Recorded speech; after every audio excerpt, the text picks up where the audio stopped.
कभी हमने सोचा है या बस चलते ही जा रहे हैं? एक वक्त था जब लोग कुएं का मैला गदला पानी पीते थे। हाँ, वही पानी जिसे आज हम देखकर नाक सुकेड़ लेते हैं। मगर अजीब बात है, वही लोग 100-100 साल जिया करते थे, भैंसों के साथ, कच्ची झोंपड़ियों में, वहीं रहते, वहीं नहाते, और फिर भी जिंदगी पूरी ताकत से जीते थे। और आज नेस्ले प्योर लाइफ, खालिस शफाफ फिल्टर शुदा पानी, और फिर भी 40 साल की उम्र में बदन थक जाता है, रूह बोझल हो जाती है। वो घानी का मैला सा तेल खाते थे, वही सर पर भी लगाते थे, और बुढ़ापे में भी मेहनत से पीछे नहीं हटते थे। और हम डबल फिल्टर, जदीद प्लांट, ब्रांडेड घी और ऑयल, हर जवानी में ही सांस फूलने लगती है। वो डले वाला नमक खाते थे, ना हाई ब्लड प्रेशर ना लो ब्लड प्रेशर, बस जिंदगी बैलेंस में थी। आज आयोडीन वाला रिफाइंड नमक है, और साथ ही 2 बीमारियां, यानी हाई ब्लड प्रेशर भी और लो भी। वो नीम, बबूल, कोयले और नमक को दांतों पर मलते थे, इसीलिए 80-90 साल में भी चबा चबा कर खाते थे। और हम Colgate, doctor toothpaste, electric brush, और फिर भी हर माह डेंटिस्ट के दरवाजे पर खड़े हैं। वो रूखी सूखी रोटी खाकर फिट रहते थे, और हम बर्गर, पिज्जाज, चिकन कढ़ाई, शवारमे, विटामिन्स, फूड सप्लीमेंट्स, और फिर भी 2 कदम चलने में सांस टूट जाती है।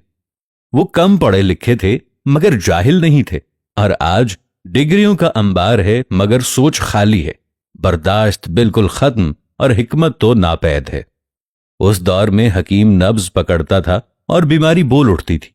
आज स्पेशलिस्ट हैं, टेस्ट पर टेस्ट होता है, रिपोर्ट पर रिपोर्ट, घर के बर्तन तक बिक जाते हैं, और फिर भी मरज बेनाम रहता है।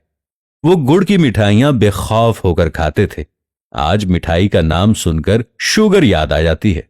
वो बुजुर्ग जो अपने बुढ़ापे में भी चलते फिरते नजर आते थे, और आज जवान भी कमर और घुटनों के दर्द में झुके हुए हैं। वो खत लिखते थे, ख्याल रखते थे, खबर रखते थे।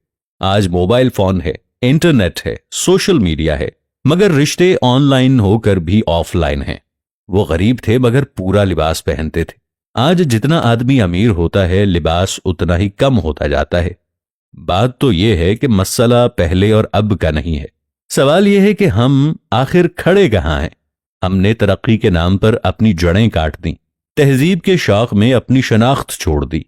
कंक्रीट के जंगल में दाखिल होकर हमने समझा कि हम शायद आगे बढ़ गए हैं, हालांकि हम सिर्फ इस्तेमाल के काबिल बन गए हैं। हम कंज्यूम हो रहे हैं। टेक्नोलॉजी, सहूलत के नाम पर, आसानी के नाम पर, यह सब कुछ हमें सुस्त बनाता है, नाजुक बनाता जा रहा है, और आखिरकार ये हमें प्रोडक्ट बना देता है। मुफ्त कॉल्स, मुफ्त इंटरनेट, मुफ्त एंटरटेनमेंट, लेकिन कुछ भी मुफ्त नहीं होता, क्योंकि इसकी कीमत आप खुद होते हैं। इसलिए टेक्नोलॉजी से डरिए नहीं, मगर आंख बंद करके इसे अपनाइए भी मत, क्योंकि अगर आपने टेक्नोलॉजी को इस्तेमाल करना ना सीखा तो ये आपको इस्तेमाल करके खामोशी से आगे बढ़ जाएगी।